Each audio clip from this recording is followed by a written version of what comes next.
تبارك الذي نزل الفرقان على عبده ليكون للعالمين نذيرا. الحمد لله سبحان الله وبحمده سبحان الله العظيم سبحان ذي الجبروت والملكوت والكبرياء والعظمة. إن الحمد لله نحمده ونستعينه ونستغفره ونعوذ بالله من شرور أنفسنا ومن سيئات أعمالنا. من يهده الله فلا مضل له ومن يضلل فلا هادي له. واشهد ان لا اله الا الله وحده لا شريك له واشهد ان محمدا عبده ورسوله. اما بعد فان خير الحديث كتاب الله وخير الهدي هدي محمد صلى الله عليه وسلم وشر الأمور محدثاتها وكل محدثة بدعة وكل بدعة ضلالة وكل ضلالة في النار. اللهم صل على محمد وعلى آل محمد كما صليت على إبراهيم وعلى آل إبراهيم إنك حميد مجيد. اللهم بارك على محمد وعلى آل محمد كما باركت على إبراهيم وعلى آل إبراهيم إنك حميد مجيد. أعوذ بالله السميع العليم من الشيطان الرجيم من همزه ونفخه ونفسه.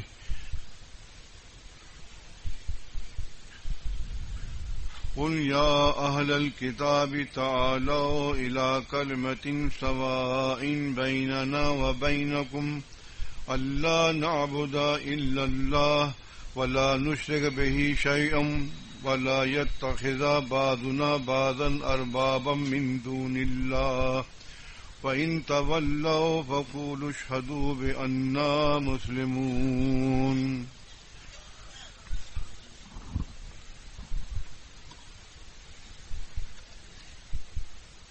ابھی آپ نے جناب سراج امیر صاحب سے آیت سنی تھی.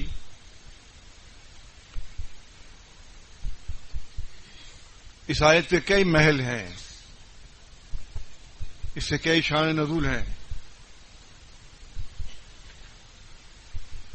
یہ قرآن مجید کی آیت تبلیغ کے لحاظ سے بہت ہی زبردست ہے.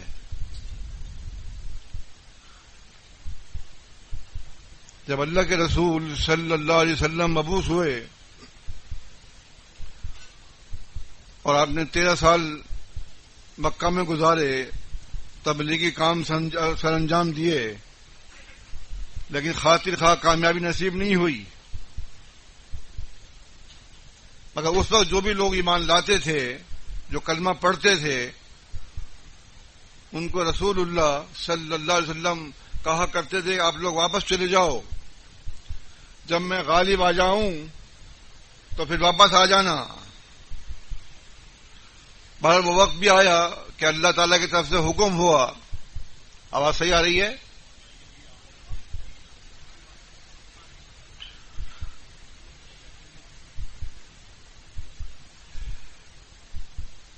کہ آپ ہجرت کر جائیے. اللہ کے رسول صلی اللہ علیہ وسلم نے ہجرت فرمائی اور جب مدینہ منورہ پہنچ گئے مختصراً تو آپ نے دعوت دینے کا اہتمام فرمایا. وہ لوگ جو بڑے بڑے قیصر و کسریٰ کے مالک تھے، جو روم کے بادشاہ تھے، قیصر کے بادشاہ تھے، ان کو دعوت تبلیغ پہنچانے کا اہتمام کیا آپ نے. تو آپ سے عرض کیا کہ اللہ کے رسول صلی اللہ علیہ وسلم وہ ایسا خط نہیں پڑھتے جس پر مہر لگی بھی نہ ہو. لہذا مہر بنوائیے، اس کے بعد پھر کو خط بھیجیے آپ. تو اللہ کے رسول صلی اللہ علیہ وسلم نے وہ مہر بنوائی، مہر نبوت، جس کو آپ پہنا کرتے تھے سیدھے ہاتھ میں، اور اس کا اوپر کا حصہ یہاں نیچے رکھتے تھے ہتھیلی کی طرف. یہ سنت طریقہ ہے انگوٹھی پہننے کا. آپ نے خط کو تحریر کیا، اس سے مہر نبوت لگائی اور بصرہ کے امیر کو بھیج دیا، بادشاہ کو بھیج دیا آپ نے خط.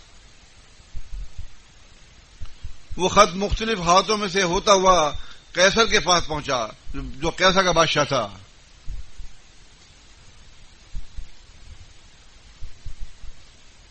اس خط کے اندر اللہ کے رسول صلی اللہ علیہ وسلم نے ہمیں یہ بھی بتایا کہ خط کیسے لکھا جاتا ہے. ہمارے بڑے بڑے پرانے لوگ موجود ہیں جن کی عمر گزر گئی جماعت کے اندر، ان کو خط لکھنا نہیں آتا. خط لکھنے کا طریقہ یہ ہے کہ آپ سب سے پہلے لکھیں گے بسم اللہ الرحمن الرحیم، پھر لکھیں گے من جانب رسول اللہ،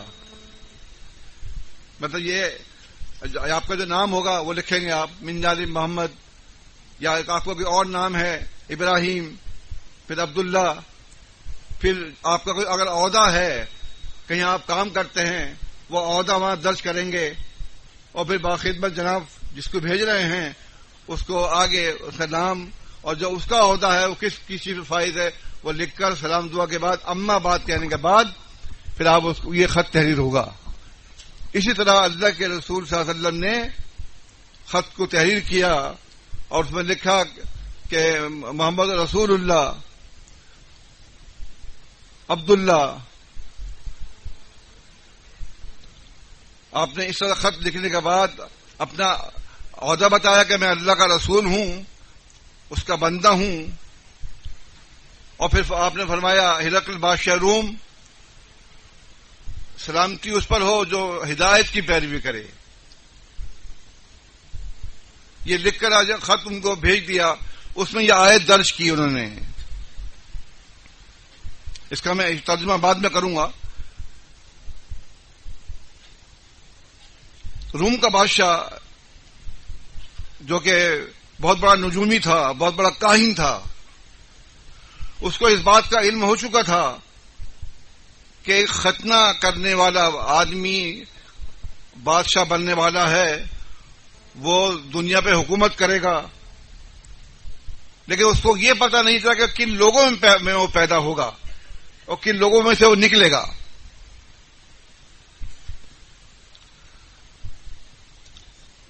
ان کے پوچھا ان کے لوگوں نے ایک دن جب اس نے صبح کی، صحیح بخاری صحیح مسلم میں ہے یہ سب،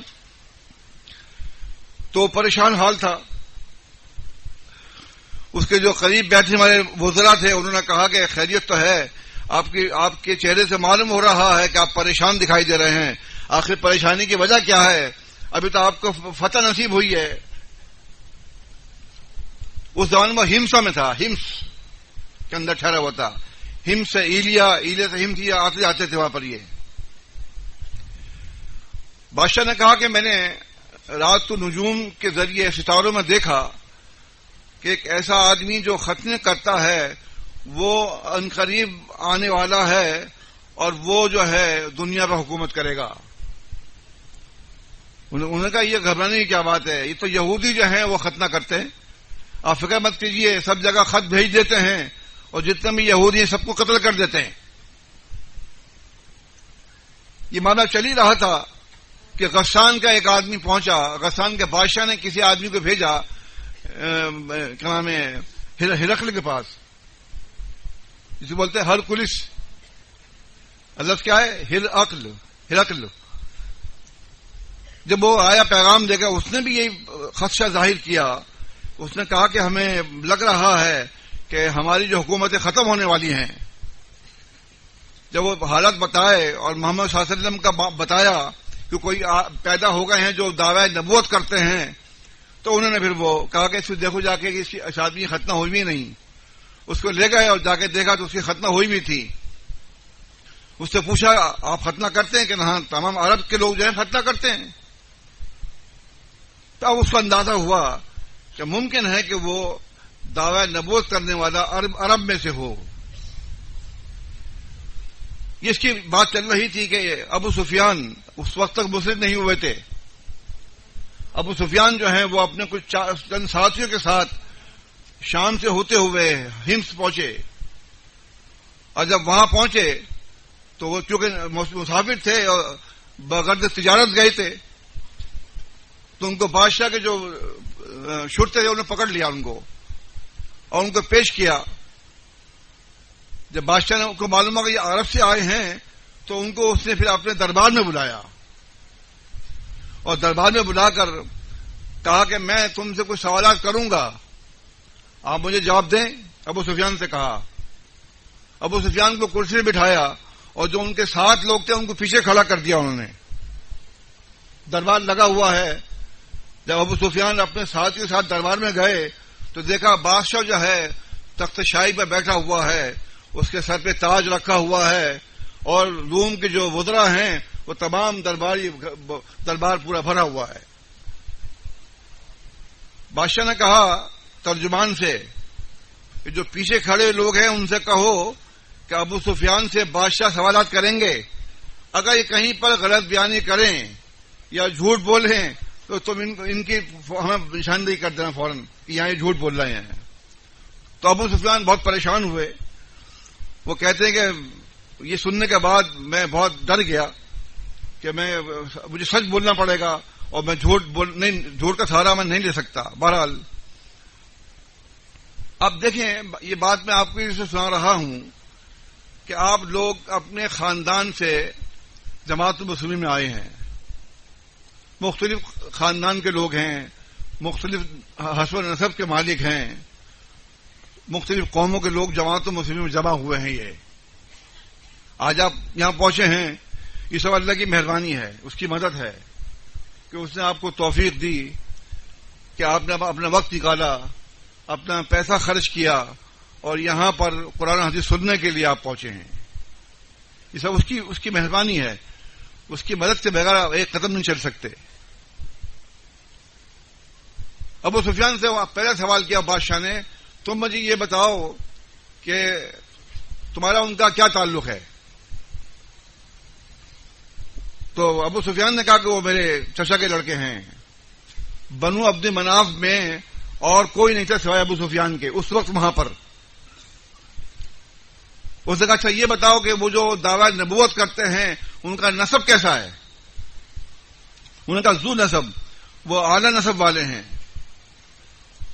اس نے کہا اچھا یہ بتائیے کیا اس سے پہلے تم میں سے کسی نے دعوی نبوت کیا. اس نے کہا نہیں. ابو سفیان نے کہا نہیں. اچھا یہ بتائیے کیا ان کے آبا اور اجدادوں کو بادشاہ گزرا ہے پہلے. انہوں نے کہا نہیں. انہوں نے کہا اچھا یہ بتائیے ان کی پیروی کرنے والے کون لوگ ہیں، شرفا لوگ ہیں یا غریب لوگ، کمزور لوگ ہیں. انہوں نے کہا کمزور لوگ ان کی پیروی کر رہے ہیں. اس نے کہا یہ بتائیے وہ بڑھ رہے ہیں یا کم ہو رہے ہیں. انہوں نے کہا نہیں، وہ ان کی تعداد بڑھ رہی ہے، زیادہ ہو رہی ہے. اس نے کہا یہ بتائیے کیا ایسا ہوا ہے کبھی کہ ان کے دین میں کوئی شامل ہو گیا ہو اور پھر ان کے دین سے ناخوش ہو کے کوئی مرتد ہو گیا ہو، ان کے دین کو چھوڑ کر چلا گیا ہو. اس نے کہا نہیں، ایسا نہیں ہوا ابھی تک، کوئی آدمی مرتد نہیں ہوا. اس نے کہا یہ بتائیے کیا تم نے کبھی ان پہ جھوٹ کی تہمت لگائی ہے. انہوں نے کہا نہیں، وہ جھوٹ نہیں بولتے. انہوں نے کہا یہ بتائیے وہ تمہیں کس بات کا حکم دیتے ہیں. انہوں نے کہا کہ وہ ہمیں حکم دیتے ہیں تعبد اللہ ولا تشرک بہ شیئا، کہ تم اللہ اکیلے کی عبادت کرو اور اللہ کے ساتھ ذرہ برابر شرک مت کرو. نماز قائم کرو، سچ بولو، والد کی پاسبانی کرو، بھلائی کے کام کرو، پاک دامن رہو اور غداری مت کرو کسی سے. یہ سوالات کیے انہوں نے سب سے. اب دیکھیے یہ کتنا حکمت والا آدمی ہے حضرت بادشاہ روم، حالانکہ کاہن بھی ہے، نجوم کا علم بھی جانتا ہے.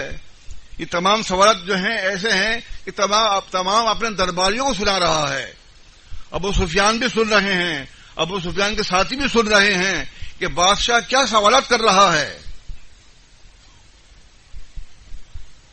اس نے اب میں نے تم سے سوالات کیے تھے، اب اس سے سنیے میں نے یہ سوالات کیوں کیے تم سے. اگر کیونکہ مجھے معلوم ہے، میرا علم یہ بتاتا ہے کہ نبی علیہ السلام جب بھی آتے ہیں وہ اپنی قوم میں ذو نسب ہوتے ہیں، اعلیٰ نسب ہوتے ہیں. پہلی شرط پوری ہو گئی کہ وہ نبی ہیں، مطلب یہ کہ یہ ان کی نشانی ہے کہ وہ اعلیٰ نسب ہیں. تم سے میں نے پوچھا تھا کہ کیا ان میں کوئی کسی نے دعویٰ نبوت کیا ہے؟ تم نے کہا نہیں. تم کہتے اگر ہاں تو میں کہتا یہ ان کی نبوت حاصل کرنے کے لیے دعویٰ نبوت کر رہا ہے. میں نے تم سے پوچھا تھا کیا ان کے آبا و اجداد میں بادشاہ گزرا ہے؟ تم نے کہا نہیں. اگر تم کہتے ہاں تو میں کہتا یہ اپنے آبا و اجداد کی بادشاہت حاصل کرنے کے لیے یہ دعویٰ کر رہا ہے. تم سے میں نے پوچھا کیا وہ جھوٹ بولتے ہیں؟ تم نے کہا نہیں. تو جو آدمی لوگوں سے جھوٹ نہیں بولتا ہے وہ اللہ پر جھوٹ بولے گا؟ دیکھیے آپ کتنی زبردست اس کے سوالات ہیں.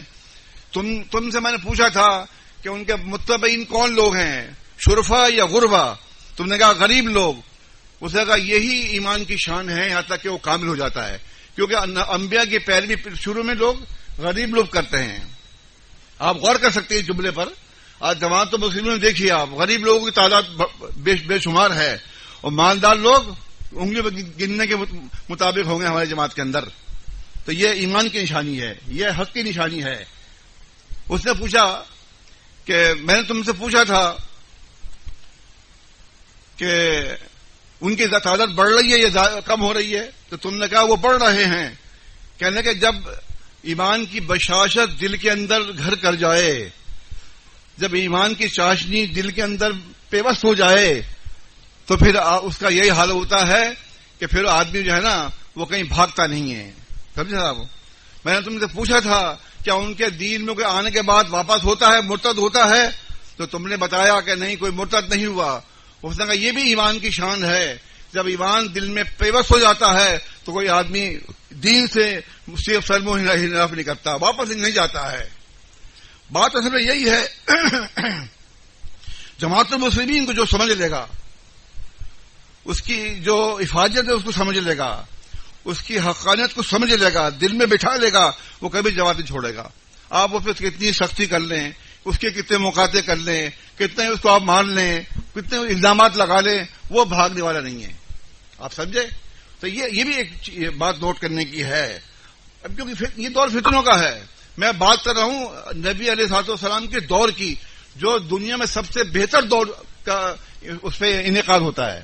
اس سے بہتر دور کوئی نہیں ہے. سب سے سچا دور جو ہے وہ انبیاء کا دور ہے، اللہ کے نبی صلی اللہ علیہ وسلم کا دور ہے، پھر صحابہ کا دور ہے، تابعین بھی طبع تابعین ہیں. یہ وہ دور ہیں کہ جن کے اندر فتنے تو ہوتے تھے لیکن ان کی سرکوبی کیوں ہوتی تھی کہ فوج موجود تھی، وسائل موجود تھے. کسی کو ڈر لگتا تھا کوئی بات غلط کہتے ہوئے، لیکن بات کہنے والا پھر بھی کہہ دیتا تھا.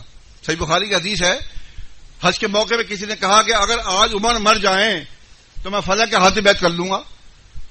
جب عمر رضی اللہ عنہ کو خبر پہنچی تو عمر بن خطاب نے خطبہ دینے کی کیا سوچا کہ میں خطبہ دوں گا. کس نے یہ بات کہی ہے کہ اگر عمر مر جائے تو میں فلاں کے ہاتھ بیعت کر لوں گا؟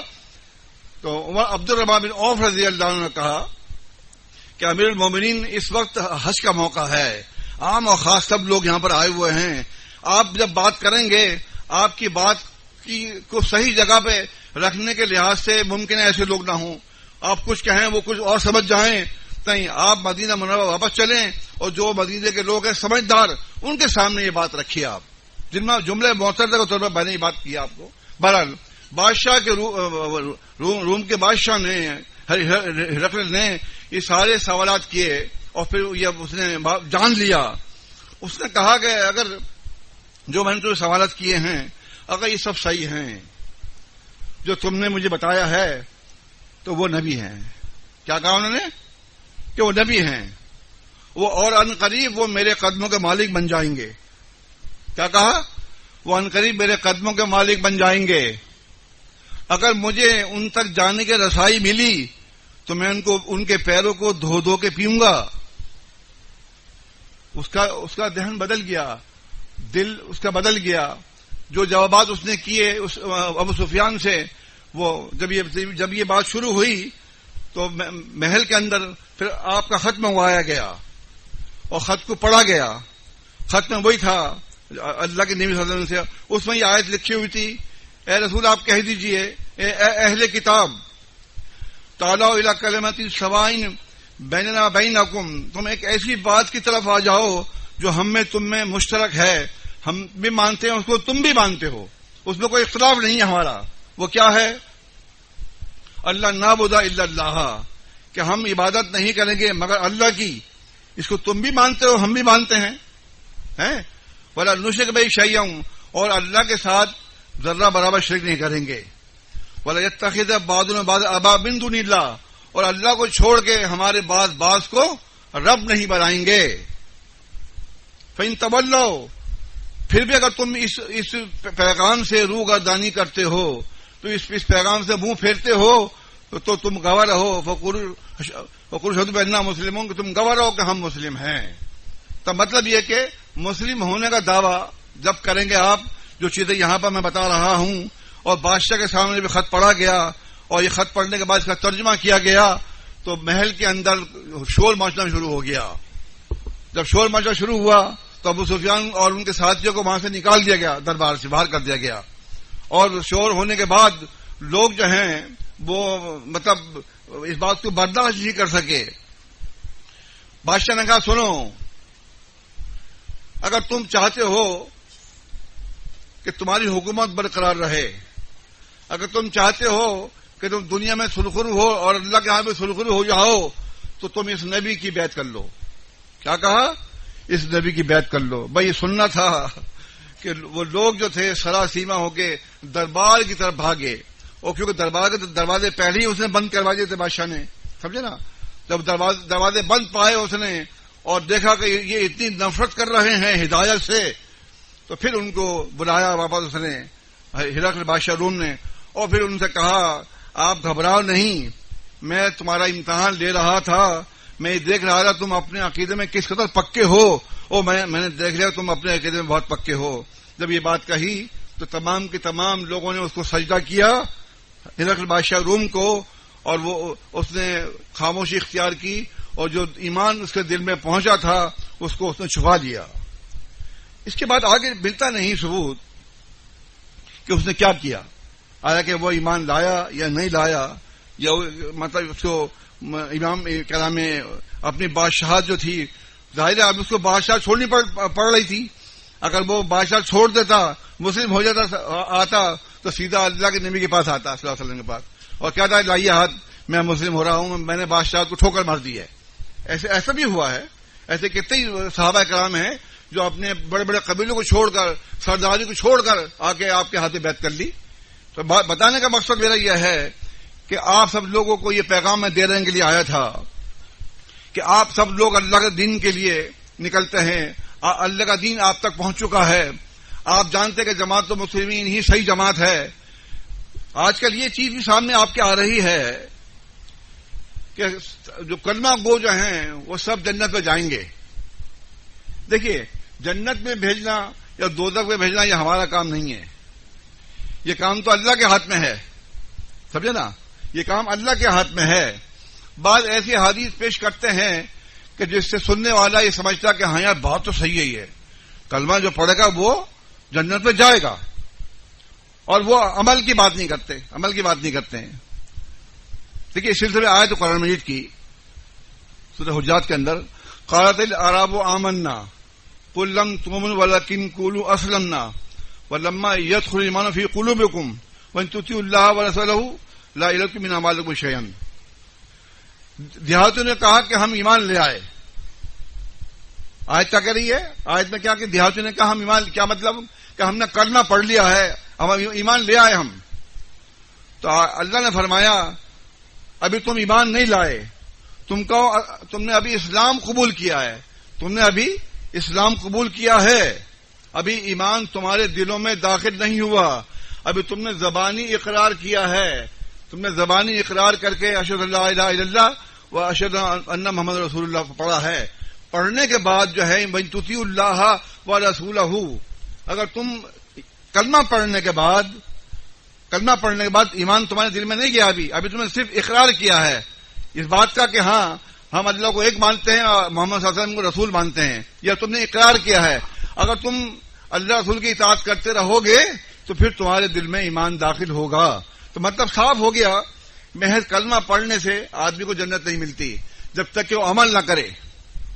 تو قرآن کی اس آیت سے ہی ان کا عقیدہ کی نفی ہو جاتی ہے۔ جو لوگ کہتے ہیں جن لوگوں نے کلمہ پڑھ لیا ہے وہ سب جو ہیں وہ جنت پہ جائیں گے، ایسا نہیں ہے۔ دیکھیے، ہم کسی کو بھی کافر نہیں کہتے، نہ کہنا چاہیے، نہ مشرک کہنا چاہیے کسی کو، لیکن اللہ تعالیٰ کہہ سکتا ہے، دین اس کا ہے۔ قرآن مجید کے اندر آیت چل رہی ہے سورہ آل عمران میں، وَلَا تَكُونُوا تَفَرَّقُوا مِن بَعْدِ مَا جَاءَهُمُ الْبَيِّنَاتُ، آیت اوپر چل رہی ہے کہ اے ایمان والو، تم ان لوگوں جیسے محض ہو جانا جنہوں نے افتراق کیا، اختلاف کیا اور وہ فرقے ہو گئے، ان کے لیے کیا ہے؟ بڑا عذاب ہے۔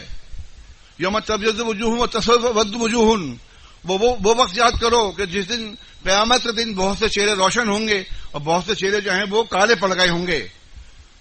ان سے کہا جائے گا اکفرتم بعد ایمانکم، کیا کہا جائے گا کہ تم نے ایمان لانے کے بعد کفر کیا؟ مطلب کیا تھا کہ بنی اسرائیل جو تھی پہلے گزر گئی ہے نا، بنی اسرائیل، اس میں موسیٰ علیہ السلام کی جو ابو داؤد کی حدیث صحیح سند سے اور جگہ بھی آئی ہے، ابو داؤد کے حوالے سے، کہ موسیٰ علیہ السلام کی جو قوم تھی وہ 71 فرقوں میں تقسیم ہوئی، 70 دوزخ میں گئے، ایک جنت میں گیا۔ عیسیٰ علیہ السلام کی امت 72 فرقوں میں تقسیم ہوئی، 71 دوزخ میں گئے، ایک جنت میں گیا۔ اور فرمایا وَإِنَّ هَٰذِهِ مِلَّةً، اور یہ جو ملت ہے سَتَفْتَرِقُ، یہ بھی ان قریبی اختلاف کرے گی، 97 فِي النَّارِ، 72 دوزخ میں جائیں گے، وَوَاحِدٌ الْجَنَّةِ، ایک جنت میں جائے گا، وہ جماعت، اور وہ جماعت ہوگی۔ اب سوال یہ پیدا ہوتا ہے کہ امت، آپ نے فرمایا من امتی، میری امت کے لوگوں میں فرقے ہوں گے۔ امت کسے کہیں گے؟ جو کلمہ گو ہے، جس نے کلمہ نہیں پڑھا وہ آپ کی امت میں نہیں ہے۔ امت تو کون ہے؟ جو کسی کلمہ پڑھا ہوا ہے۔ اور امت مسلمہ کون ہے؟ امت مسلمہ وہ ہے جو جماعت المسلمین ہے۔ امت مسلمہ جماعت المسلمین، اور امت آپ کی وہ پوری امت جنہوں نے کلمہ پڑھا ہوا ہے۔ سمجھ گئے آپ؟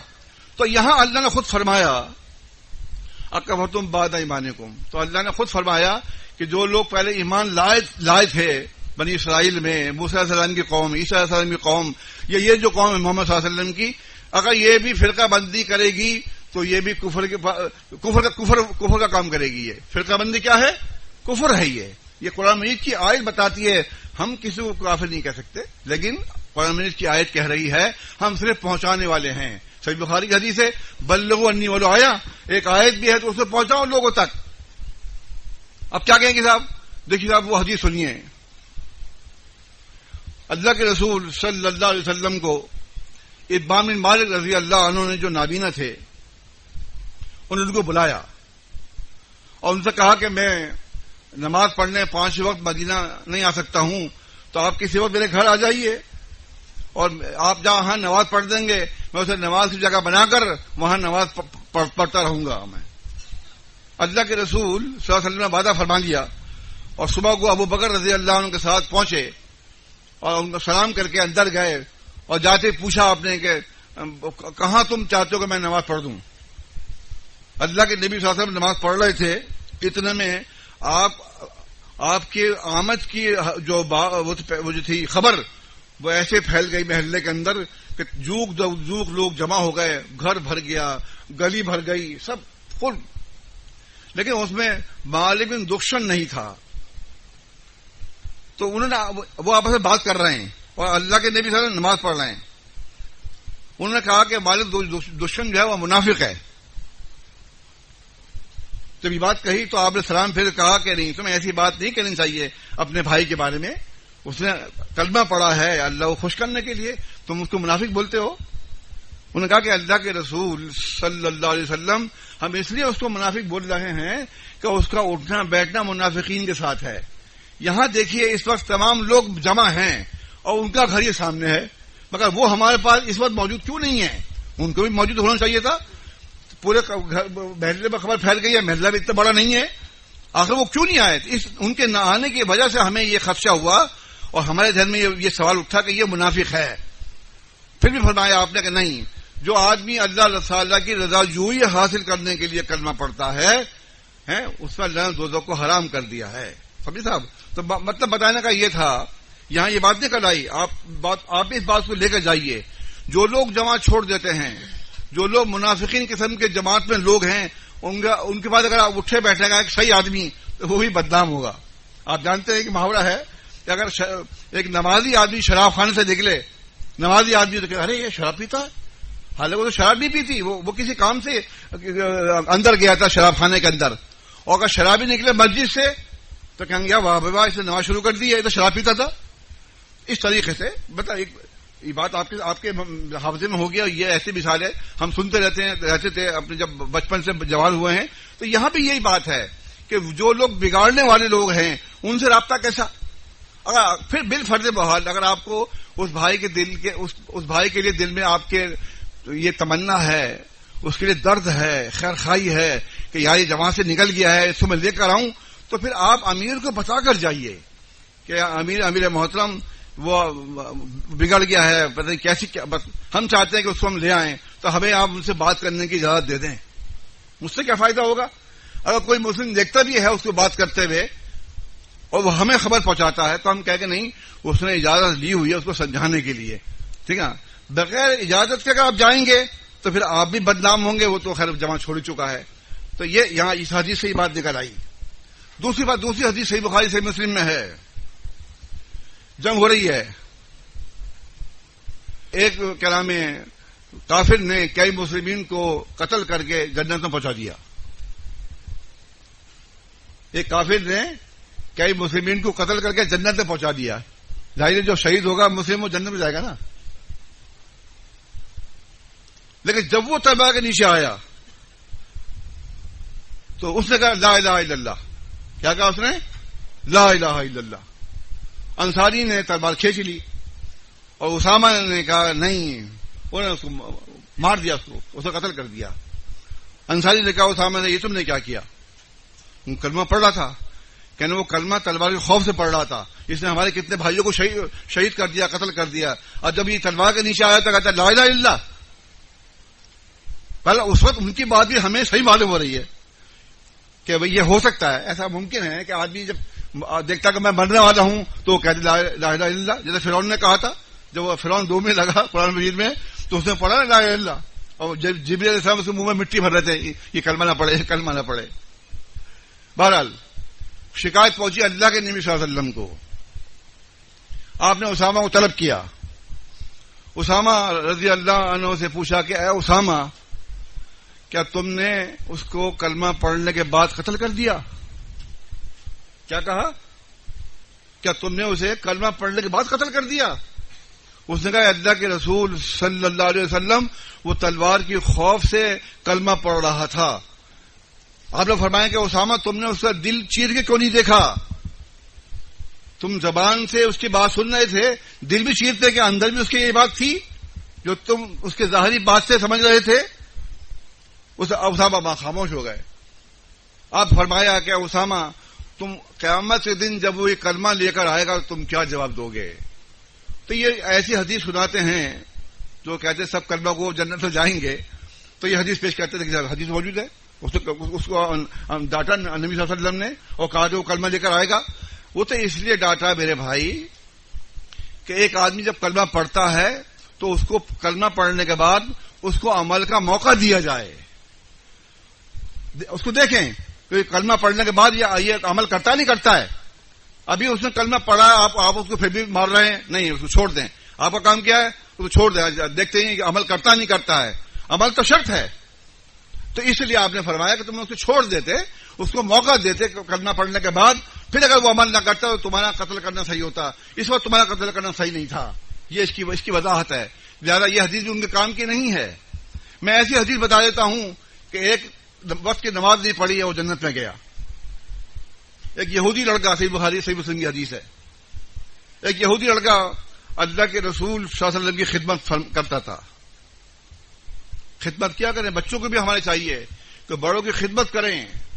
بڑوں کے ساتھ، بڑوں کا گھر کے اندر والدین کے دادی نانی جو بھی بڑے لوگ ہیں ان کا پیر دبانا، سر دبانا، سر میں تیل ڈالنا، یہ ساری چیزیں جو ہیں یہ بچوں میں ہونی چاہیے. اگرچہ آج کے بچوں میں نہیں ہے اور ماں باپ بھی پرواہ نہیں کرتے. یہ دیکھنا چاہیے آپ لوگوں کو کہ بچہ خدمت کیوں نہیں کرتا. خدمت سے عظمت ہے.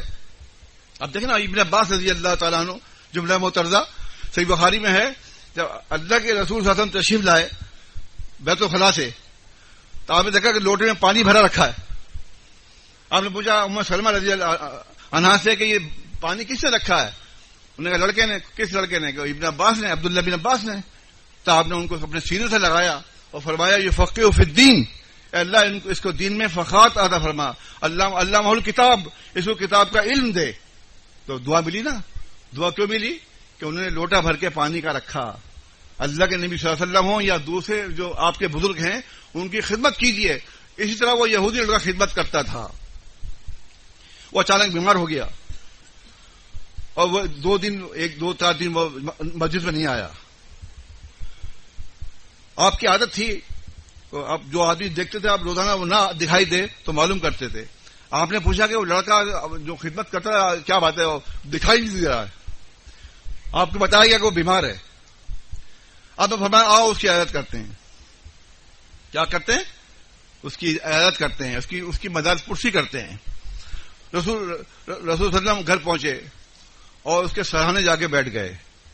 بچے کے سرہانے بیٹھ گئے اور اس کا باپ پانی تھی کھڑا ہوا تھا. آپ نے فرمایا بچے سے اسلم تسلم. کیا فرمایا؟ کہ تم اسلام قبول کر لو تو تم سلامت ہو جاؤ گے، آگ سے بچ جاؤ گے. مسلم ہو جاؤ تو تم آگ سے بچ جاؤ گے، سلامت ہو جاؤ گے. اب بچہ تھا، بیمار تھا، اس نے اپنے باپ کو دیکھا کہ باپ سامنے کھڑا ہوا ہے اور نبی علیہ الصلوۃ والسلام ایسے موقع پہ دعوت دے رہے ہیں دین کی. آپ نے کبھی ایسا نہیں کیا ہوگا. کوئی آدمی اگر فوت ہو رہا ہے تو آپ اس سے کہا بھائی آجا، جواب میں آجا. اور کہا ہے آپ نے کسی نے، تو یہ بڑی ہمت کی بات ہے. یہ بھی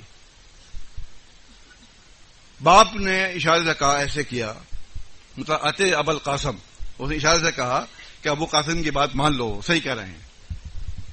سمجھ گئے آپ؟ یہاں بھی آپ دیکھیے کہ وہ سمجھتا ہے کہ یہ نبی سچے ہیں محمد صلی اللہ علیہ وسلم، خود ایمان نہیں لاتا. بعض لوگوں کو اپنے فرقے میں بدل پڑ جاتا ہے، عشق ہو جاتا ہے اپنے مذہب سے. وہ کہتا ہے میں حنفی ہوں، ہاں حنفی ہو گئے، میں 2 تک بجے چلا جاؤں گا بھائی، مجھے امام ابو حنیفہ سے عشق ہے. اس میں آپ کیا کریں گے؟ جب آدمی عشق پہ پڑ جائے تو اس کو آپ کتنا سمجھا لے، وہ عاشق تو پاگل ہو جاتا ہے. وہ عشق کیسے بھی ہو، امام صاحب سے ہو، اللہ سے ہو، رسول سے ہو. مطلب یہ کہ عشق محبت جو بری چیز نہیں ہے، لیکن یہ محبت جو غیر ضروری ہے وہ دوزخ میں لے جاتی ہے آدمی کو. امام صاحب نے نہیں کہا اس سے کہ تم مجھ سے محبت نہیں کر کہ اللہ رسول کی بات کا انکار کر دے. یہ نہیں کہا امام ابو حنیفہ نے، یہ بات نہیں کہی انہوں نے. سمجھے نا؟ بہرحال اس نے پھر وہ کلمہ پڑھ لیا. وہ کلمہ پڑھتے ہی وہ فوت ہو گیا بچہ. احمد کے الفاظ صحیح سچ کے ساتھ آپ یہ پڑھتے ہوئے کھڑے ہوئے کہ سب تعریف اس اللہ کے لیے ہیں جس نے اس کو کلمہ پڑھنے کی توفیق عطا فرمائی. دیکھا آپ نے، میں کیا کہہ رہا تھا آپ سے، آپ یہاں پر آئے اللہ کی توفیق سے آئے ہیں. آپ نے پیسہ خرچ کیا اللہ کی توفیق سے کیا. اس نے آپ کو دل میں ڈالا کہ ہاں چلو اب اجتماع ہے، وہاں سے اچھی باتیں لے کر آئیں گے اور امیر کا حکم بھی ہے، چلتے ہیں بھائی. سمجھا؟ یہاں بھی وہ بات ہے. آپ نے فرمایا سب تعریف اس اللہ کے جس نے اس کو کلمہ پڑھنے کی توفیق عطا فرمائی. اس نے عمل کچھ بھی نہیں کیا اور اجر بہت پایا. کیا کہا؟ عمل اس نے کچھ بھی نہیں کیا، اجر بہت پایا. دیکھا آپ نے؟ مطلب ایک وقت کی نماز تک نہیں پڑھی اس نے کلمہ پڑھنے کے بعد اس کو جنت مل گئی.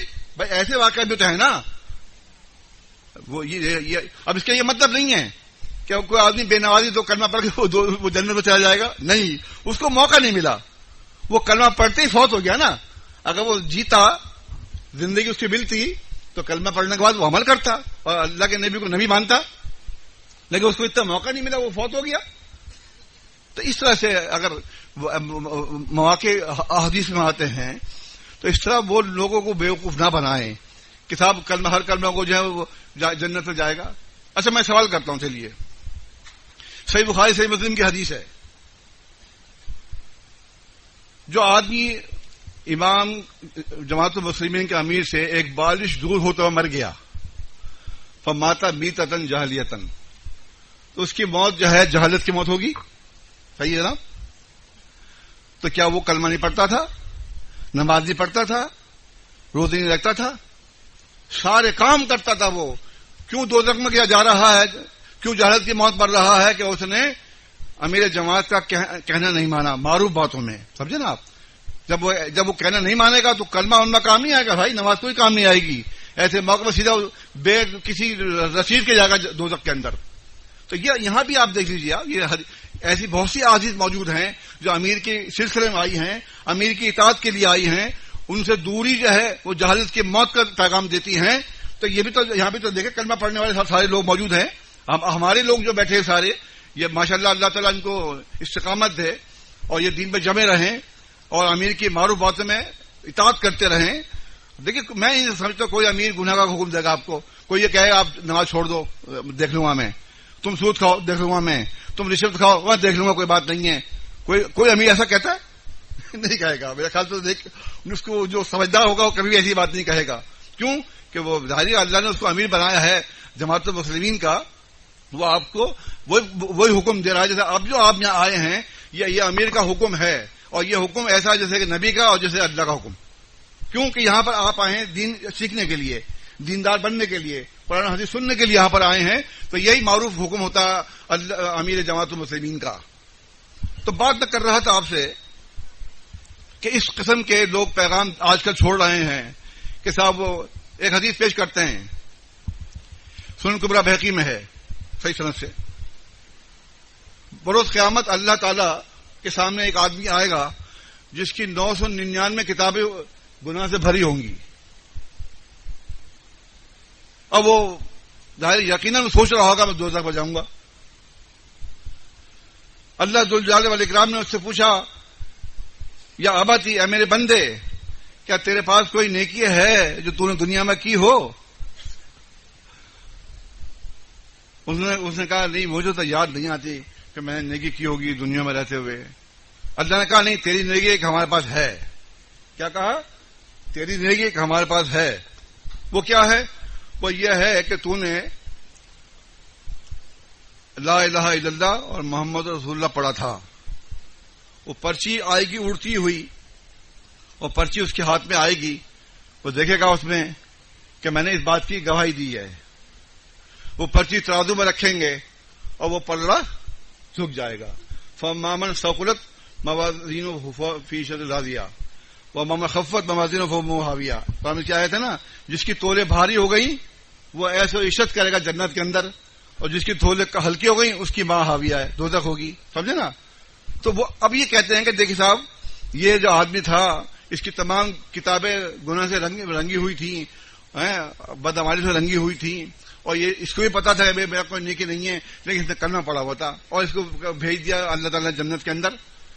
میں اس کا یہ جواب دیتا ہوں، جب اللہ کے رسول صلی اللہ علیہ وسلم مکی زندگی میں تھے، آپ کے پاس لوگ ایمان لاتے تھے تو آپ کیا فرماتے تھے کہ تم اپنے قصبہ، اپنے گاؤں، اپنے شہر واپس چلے جاؤ، جب میں تمہیں بلاؤں، جب تم دیکھو میں غالب ہو گیا ہوں پھر آ جانا۔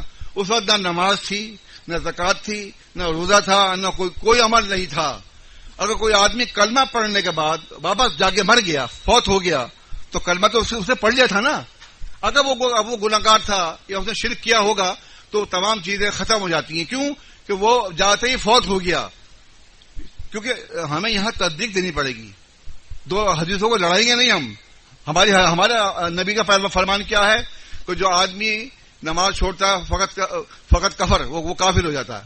جو آدمی نماز چھوڑتا ہے کفر ہو جاتا ہے۔ صحیح مسلم کے الفاظ ہیں کہ مشرک اور کافر میں نماز کا فرق ہوتا ہے۔ جو آدمی نماز چھوڑ دیتا ہے وہ شرک کرتا ہے۔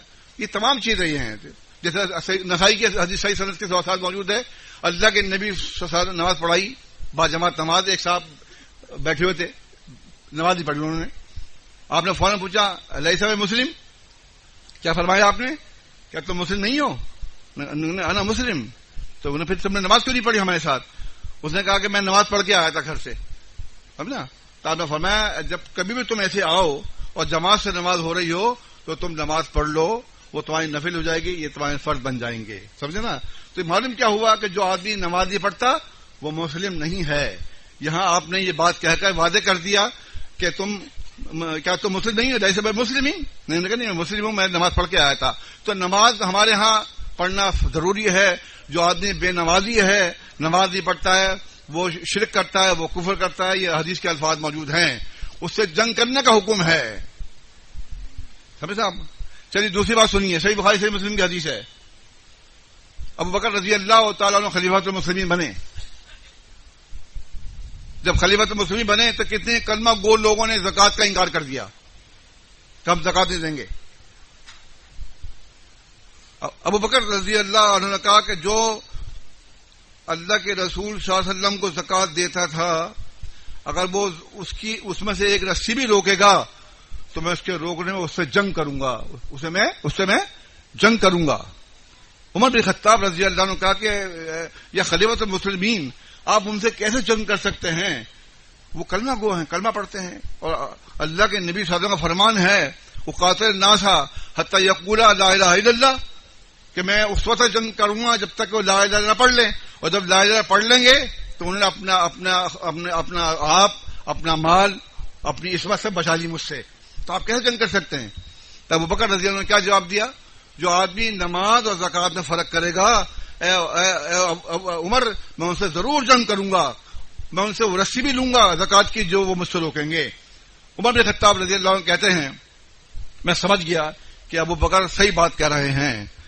کلمہ پڑھنے والا کا زکوٰۃ نہیں دے رہا ہے تو اس نے کلمہ سے کیا فائدہ حاصل کیا؟ یہ فائدہ حاصل کیا کہ زکوٰۃ نہیں دے رہا ہے؟ نہیں. اور پھر ابو یعلا کے اندر موجود ہے حسن سند سے کہ خالد بن ولید رضی اللہ عنہ کو روانہ کیا ابو بکر رضی اللہ عنہ نے, اور ان کو حکم دیا جو آدمی زکوٰۃ نہیں دیتا ہے اسے قتل کر دینا. جب چند لوگوں کو قتل کر دیا خالد رضی اللہ عنہ نے, تو پھر وہ لوگوں نے کہا نہیں ہم زکوٰۃ دیں گے, ہم قتل نہ کیا جائے, ہمیں غلط فہمی ہو گئی تھی, ہم آئندہ زکوٰۃ دیں گے. تو یاد بھی دیکھ لیجیے آپ کہ کلمہ گو کو قتل کیا گیا. بھائی کلمہ پڑھنے کے بعد عمل ضروری ہے.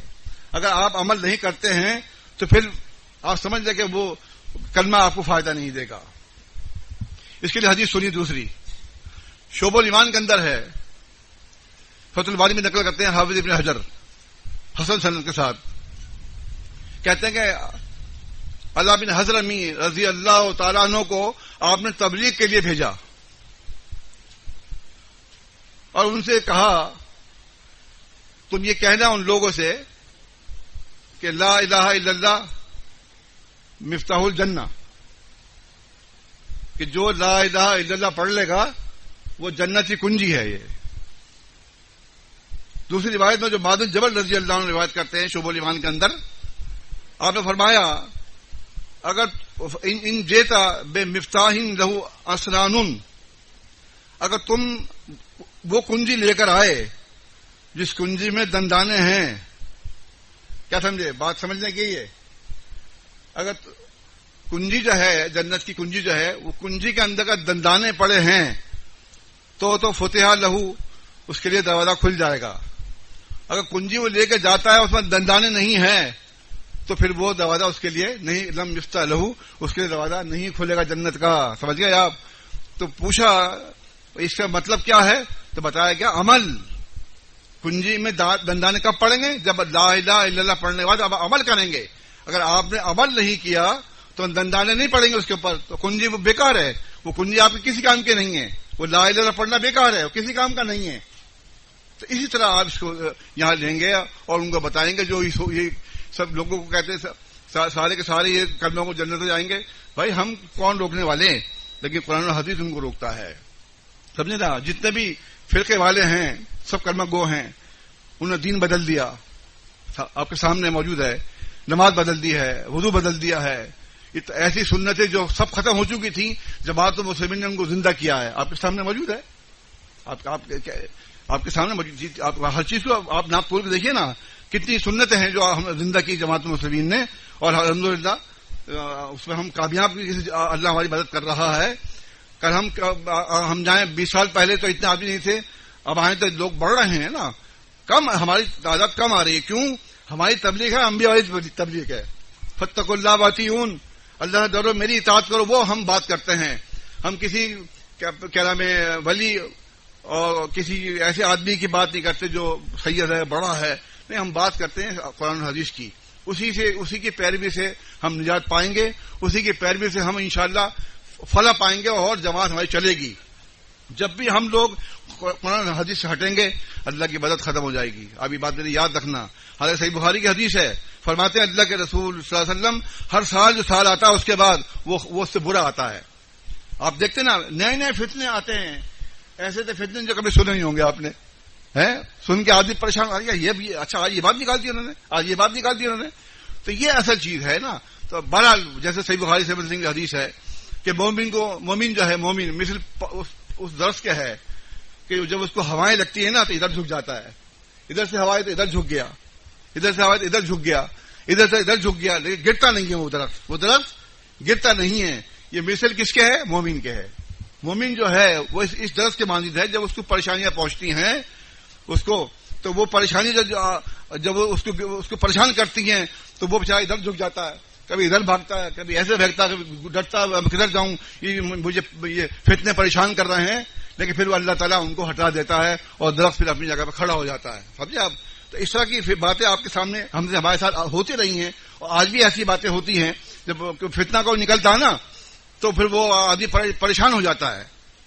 بعض لوگ ایسی بے پرگی چھوڑ دیتے ہیں. آپ سمجھتے ہیں نا بے پرگی مطلب کیا کہ کوئی بات جماعت میں آج کے یہ ہے آپ کا فیس بک, یہ بڑی خراب چیز ہے. یہ جھوٹی باتیں آپ لگاتے ہیں نا وہ اس طرح پھیلتی آگ کی طرح, سمجھے نا. لیکن بہرحال جھوٹ کے پیر نہیں ہوتے, اس میں دم نہیں ہوتا, وہ منہ کے ناک کے بل گرتا ہے. تھوڑی دیر میں پریشانی تو ہوتی ہے آپ کو کہ یار یہ کیا بات سننے میں آ گئی ہے, ایسا ہو گیا, اچھا یوں ہو گیا, اور اس کا کوئی بھی سر پیر نہیں ہوتا. اس کا اصل کام کیا ہے؟ آپ سب لوگ یہاں پر, کیونکہ ہم سب لوگ اپنے عمل کو اچھا کرنے بیٹھے ہیں.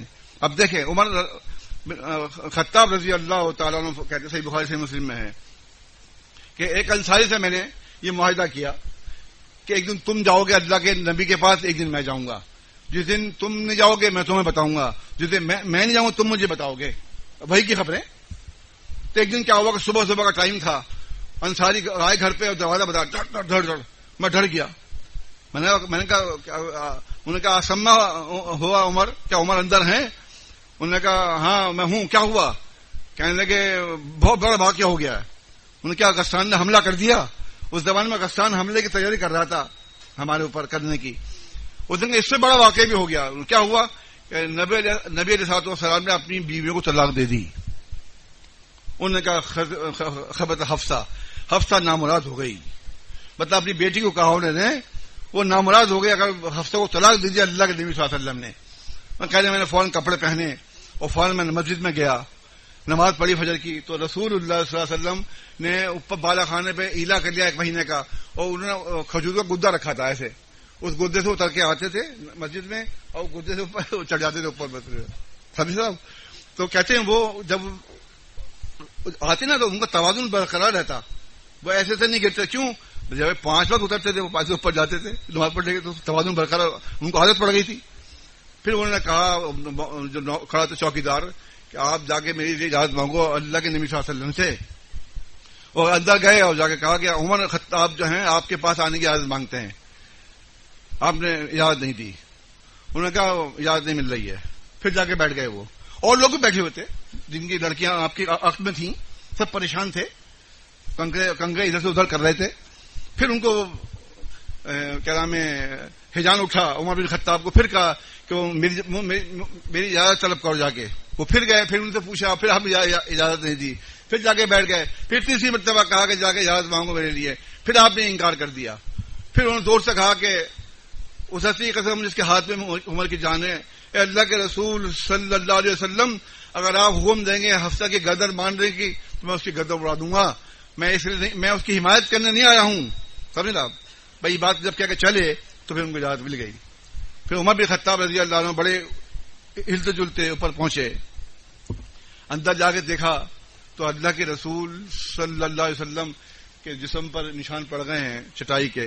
آپ کے جسم پر کرتا نہیں ہے, تہبند باندھا ہوا ہے، ایک کونے میں جوگ رکھے ہوئے ہیں، ایک کونے میں سلم کے پتے ٹنگے ہوئے ہیں. یہ دیکھ کر رونے لگے کہ اللہ کے رسول صلی اللہ علیہ وسلم، آپ اللہ کے نبی ہیں، آپ کا یہ حال ہے.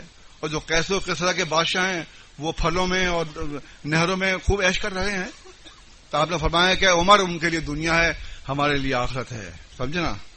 بھلا مختصر یہ ہے، انہوں نے ان سے پوچھا اے اللہ کے نبی صلی اللہ علیہ وسلم، مطلب آپ دیکھیں گے ادب احترام دیکھیے، آپ بات کرنے سے پہلے کچھ باتیں ایسی کہی جس سے ان کو تبسم آ گیا ان کے چہرے پر.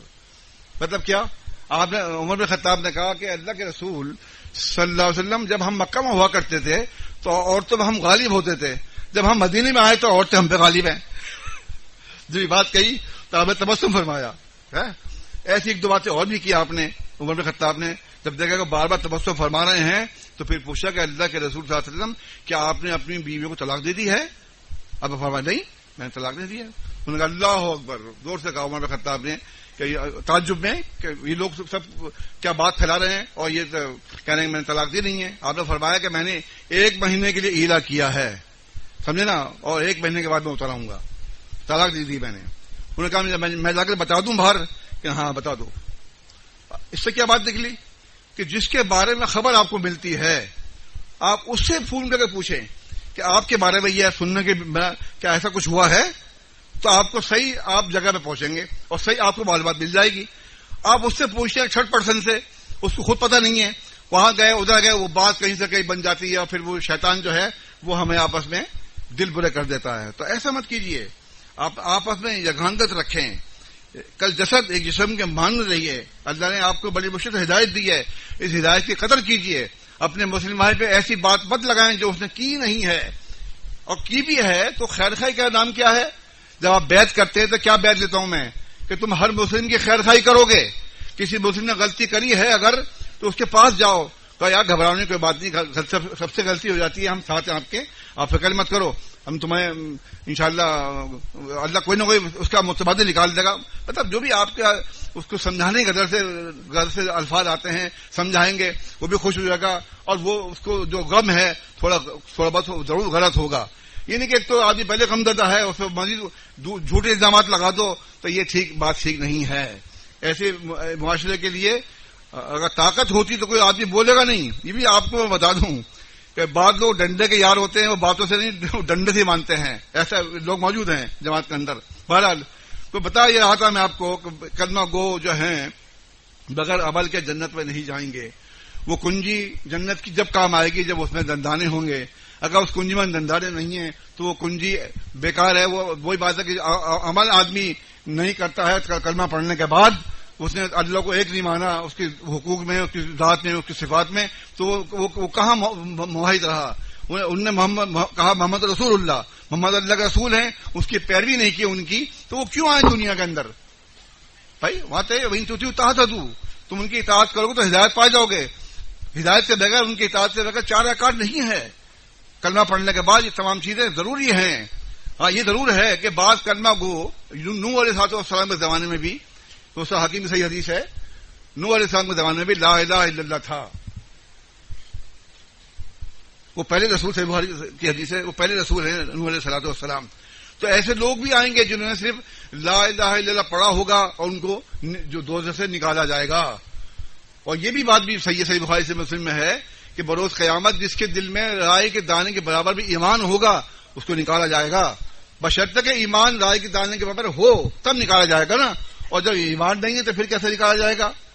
اور پھر جب یہ بھی موجود صحیح بخاری میں جب اللہ کے نبی صلی اللہ علیہ وسلم سجدے میں گر جائیں گے اور جو لوگ دوزخ میں ان کے لیے سفارش کریں گے تو آپ سے کہا جائے گا ارفع راسا کا، اے رسول آپ نے سر اٹھائیے، اشفع تشفع، آپ سفارش کیجیے آپ کی سفارش مانی جائے گی.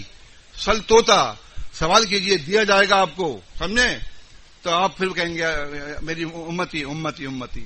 تو آپ فرمائیں گے جاؤ جس کے دل میں جو کے برابر ایمانوں سے نکال لاؤ.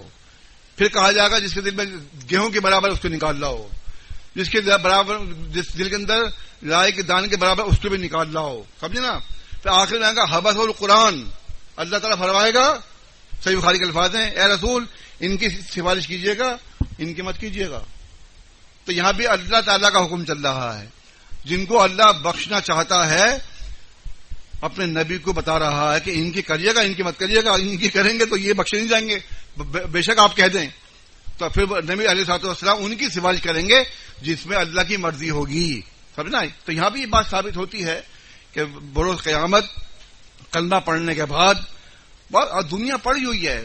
پھر آپ کہتے ہیں جی ایک مخلوق ایسی بھی ہے جو صحیح مسلم کی روایت ہے، لم یعمل قطو، کبھی کوئی انہوں نے عمل نہیں کیا تو اللہ تعالیٰ ان کو دوزخ سے نکال لے گا.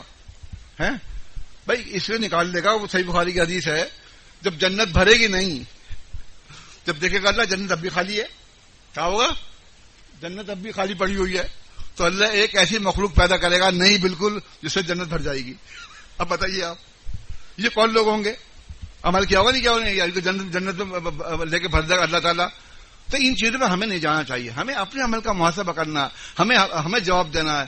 ہم اللہ کے نبی صلی اللہ علیہ وسلم کے پیروکار ہیں، ہم اللہ رسول کی بات مانیں اور سیدھے سچی زندگی گزاریں اور اللہ سے جا ملے. یہ سیدھی سی بات ہے. اس کے علاوہ کوئی بات ایسی نہیں ہے جس کے لیے آپ کو کسی پہ بھروسہ کر لیں. اگر بھروسہ کریں گے بغیر دلائل کے، اور دلائل جو بودی ہیں، تو پھر آپ سمجھ لیں کہ اللہ کے نجات دینا مشکل ہو جائے گی. ٹھیک ہے نا؟ جماعت المسلمین برپا کی گئی ہے عمل کے لیے، اس لیے کہ جو تبلیغ جس طرح اللہ کے نبی صلی اللہ علیہ وسلم تبلیغ کی ہرقل بادشاہ روم کو، یہ بڑی ہمت کی بات تھی کہ آپ نے ان کو پیغام بھیجا.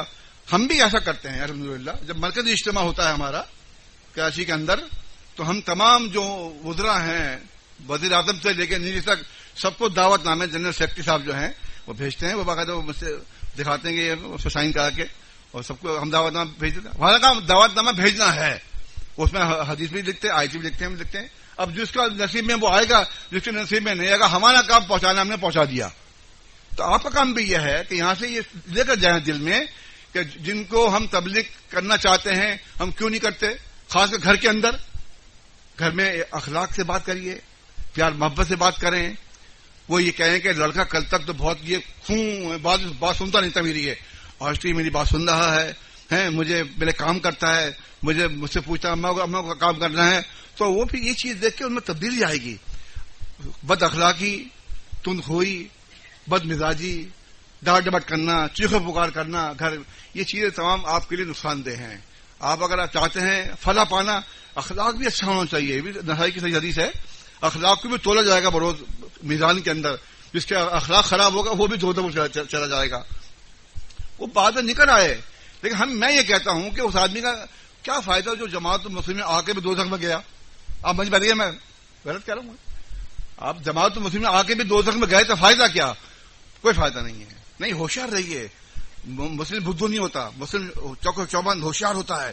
ہر چیز کو چار دائیں بائیں دیکھ کے چلیے، کیونکہ آپ کی جو رائے ہیں وہ کانٹوں کی رائے ہیں. پھول نہیں ملیں گے آپ کو. آپ چاہے کہ مجھے پھول مل جائے، نہیں، کانٹے ملیں گے. کانٹے ہی کھانے ہوں گے آپ کو، کانٹے مطلب آدھا رسا باتیں سننی ہوں گی. ایسی باتیں جو آپ کو دل خراش باتیں ہوں گی، آپ سن کے آپ کہیں گے یار یہ کیا بات کہی یار، دکھ میں نے ایسا تھوڑی سا کہا تھا. تبلیغ کے موقع پہ بہت سی باتیں سننی پڑ جاتی ہیں. آپ جانتے ہیں اللہ کے نبی صلی اللہ علیہ وسلم کو کتنا مارا تھا، صحیح بخاری میں ہے نا. آپ کو لہو لوہان کر دیا، آپ کی جوتی جو ہے خون میں چپک گئی تھی. آپ نے کوئی بات کہی ایسی؟ نہیں کہی نا. تو اسی طرح آپ کو بھی تبلیغ کرنی ہے. اکیلے گھر میں مت بیٹھیے، اپنے بچوں کی اصلاح کریں. اگر آپ کا گھرانہ جماعت میں ہے تو ان کو ٹائم دیجیے، ان کو وقت دیجیے، ان کو دعائیں سنیں. دعائیں کو صبح کی یادیں، شام کی دعائیں یادیں. اپنی بیوی سے پوچھیے بیٹا تم نے بیگم نماز پڑھی 5 وقت کی ہے؟ اگر وہ 2 وقت کی پڑھتا ہے، 3 وقت کی پڑھتی ہے، آپ کے پوچھنے سے وہ 5 وقت کی نمازی بن جائے گی. اور اگر آپ نے نہیں پوچھا، رات کو سو گئے، صبح اٹھا نہ چلے گئے ڈیوٹی پر، ایسے کام نہیں چلے گا. ایسے نہیں. بچوں کا دھیان رکھیں. بچے اسکول جاتے ہیں، وہاں کی باتیں لے کر آتے ہیں. ان سے پوچھیں بیٹا تم نے کیا پڑھا اسکول میں؟ کوئی ایسی بات تو نہیں ہے. اب جیسے میں بتا رہا ہوں آپ کو کہ جب بچے جا کے اسکول میں بیٹھ جاتے ہیں کرسی پر، جب ماسٹر صاحب آئیں گے سر سب کھڑے جاتے ہیں، بیٹھے ہوئے بیٹھ جاتے ہیں. یہ منع ہے، یہ منع ہے. آپ بچوں کو سائنس پڑھاتے ہیں، اس میں جاندار تصویریں آتی ہیں، بچہ جاندار تصویر بتاتا ہے. آپ دیکھیں، ان کو لکھ کے بھیجیں کہ بھائی یہ منع ہے حدیث میں. آپ لوگ تو ہوشیار ہیں نا، آپ کو سب پتہ یہ چیزیں غلط ہیں.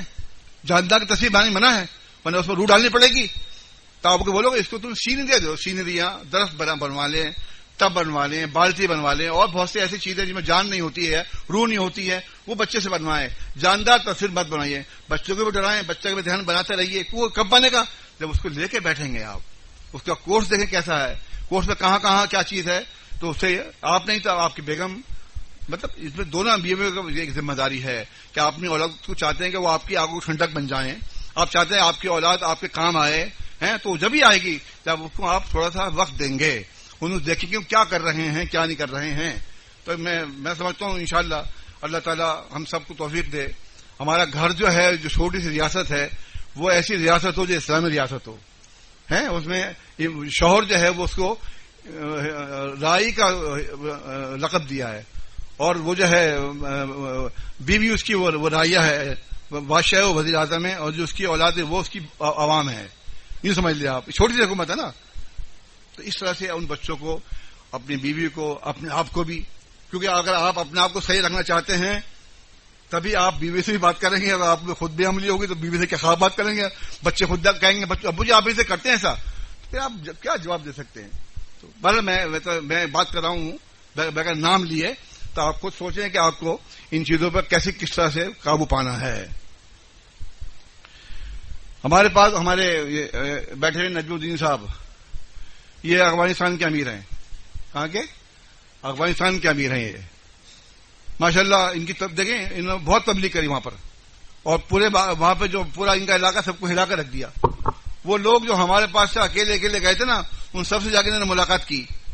ان کو پوچھا آپ کیوں اکیلے بیٹھے ہوئے ہیں, تبلیغ کیوں نہیں کرتے آپ لوگ؟ دیکھا آپ نے. تو جب انہوں نے تبلیغ کری, ان کے پاس گئے, ان کو بلایا. اب وہاں پہ بس مسجد انہوں نے بنا لی ہے, جو اپنے بچوں کو, اپنی بیوی کو, ایک پورا جماعت تیار کر لی انہوں نے. دیکھیں آپ, آج خود بھی آئے ہوئے بیٹھے ہوئے دیکھیے. اور بادشاہ جب یہ آئے تھے میرے پاس, اپنی بھینس بیچ کر, کرایہ نہیں تھا ان کے پاس, اپنی بھینس بیچی انہوں نے اور کرایہ کر کے مرکز میں آئے, اور مجھے بتایا کہ میں جماعت مسلم کی دعوت مجھے ملی ہے اور میں آپ کے پاس آیا ہوں. دیکھا آپ نے, اس طرح سے تبلیغ کرتے ہیں, اس طرح وہ قدر کرتے ہیں تبلیغ کی, حق کی. یہ میں نے اس لیے ان کا ذکر کیا آپ کو کہ یہ ایک سامنے نمونہ موجود ہے ہمارے پاس بھی. ابھی یہ آئے تھے مرکز میں ہمارے, تقریباً 2-3 مہینے ہیں. تو ان کو میں نے کہا تھا آپ اجتماع میں آنا, صبح اجتماع میں, جو آپ کے قریب بھی ہے یہ افغانستان کے. لیکن بہرحال ان کی تبلیغ بہت اچھی ہے, اور ان کو انہوں نے بہت مصیبت اٹھائی ہیں. یعنی گھر کے اندر بھی اکیلے ہو گئے تھے, لیکن اللہ نے مدد کی. کیوں؟ جب آدمی کی نیت سچی ہوتی ہے تو اللہ مدد کرتا ہے. تو اس طریقے سے حق اللہ نے آپ کو دیا ہے, اس کو پھیلائیے, اس کو لے کے مت بیٹھیے آپ. اور حق کب پھیلے گا؟ جب آپ خود عمل کریں گے. آپ اخلاق کے اچھے, وعدے کے سچے. دیکھیں کیا فرمایا نبی صلی اللہ علیہ وسلم, کیا تعلیم دے رہے تھے. اور آپ کے بارے میں بھی یہ ہے کہ نبی علیہ الصلوۃ والسلام جب نبی نہیں تھے تب بھی وعدے کے سچے, زبان کے سچے, دوسروں کو کام آنا, دوسروں کے لیے کمانا, مہمان نوازی کرنا, یہ تمام چیزیں ان میں موجود تھیں. تو ہمارے اندر بھی بات ہونی چاہیے. یہ مت دیکھو یہ فرقے کا آدمی ہے, نہیں, آپ اس کی مدد کریں. مدد کرنے سے کیا ہوگا؟ آپ اس کا دل جیت لیں گے, وہ آپ کی بات سنے گا. اور آپ نے کہا سارے ویسے مشرک ہیں, اور یہ طریقہ نہیں ہے صحیح. اس کو آپ اپنے قریب لانے کے لیے اخلاق کا مظاہرہ کریں. اللہ کے نبی صلی اللہ علیہ وسلم کے بارے میں فرمایا اللہ تعالیٰ قرآن مجید میں, فَمَا رحمت لنت لهم, رسول یا اللہ کی رحمت ہے کہ آپ نرم ہو گئے ان لوگوں کے لیے. وَلَوْ كُنْتَ فَظًّا غَلِيظَ الْقَلْبِ لَانفَضُّوا مِنْ حَوْلِكَ, اگر آپ تون خون بد مزاج ہوتے سب بھاگ جاتے آپ کے پاس سے. تو اگر آپ ناظم یہاں پر بیٹھے ہوں گے سرحد کے, جو کسی شہر کے ناظم ہے, کسی قصبے کے ناظم ہے, تو ان کو چاہیے اپنے اخلاق کو درست کریں. اور میں نے ایک پروگرام بنایا ہے آپ لوگوں کے لیے, عمرہ کے لیے, کہ وہ 2 یا 3 مہینے میرے پاس آ کے رہیں مرکز میں. میں ان کو تنخواہ دوں گا ان کی ڈیوٹی کی. وہ وہاں سے سورہ کاف, مصنوع قرأت سیکھ کے جائیں, تقریر کرنا سیکھیں, تاکہ آپ کو کسی کی عالم کی ضرورت نہ پڑے. عالم نہیں آیا آپ خود کھڑے ہو جائیں اور خطبہ دے کے نماز پڑھا دیں جمعے کی. سمجھے آپ, یہ اس طرح ہونا چاہیے, ضروری ہے یہ. کہ علماء کہاں تک آپ کا یہ بوجھ سنبھالیں گے, آپ کو خود بھی بوجھ اٹھانا چاہیے.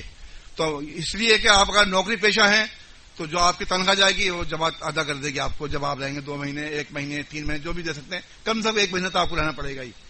2 رہیں یا 3 رہیں وہ آپ کے اوپر ہے. یہ خط آئے گا اور پھر آپ عمل کیجیے گا انشاءاللہ تعالی. استغفر اللہ. تبارك الذي نزل الفرقان على عبده ليكون للعالمين نذيرا.